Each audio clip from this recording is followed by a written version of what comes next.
নমস্কার, সবাইকে শুভেচ্ছা জানিয়ে শুরু করছি আমার আজকের রেসিপি ওল কচুর তরকারি। ভাদ্র মাসে নাকি ওল কচুর তরকারি খেতে হয়, তাই আমি এই রেসিপিটি বানিয়েছিলাম ভাদ্র মাসেই। প্রথমে আমি ওল কচুটি কেটে ধুয়ে পরিষ্কার করে গরম পানিতে দিয়ে দিব। এরপর এগুলো আমি ভাপায়ে পানিটা ফেলে দিব, এর ফলে কচুটা মুখে ধরবে না।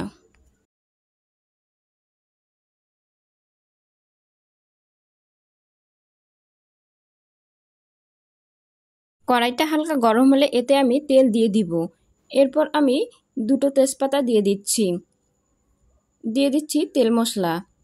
এরপর কাঁচামরিচ কুচি দিয়ে দিব। তারপর ওল কচুগুলো দিয়ে চামচ দিয়ে নেড়ে নিব।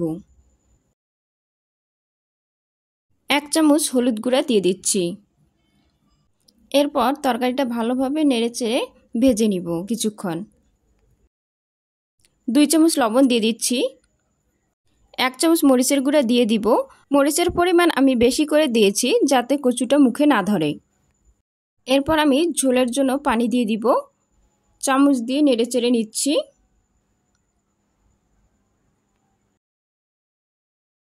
1 চামচ মশলা গুঁড়া দিয়ে দিচ্ছি। পানিটা যখন ফুটতে শুরু করবে তখন আমি তরকারিটা নামিয়ে নিব।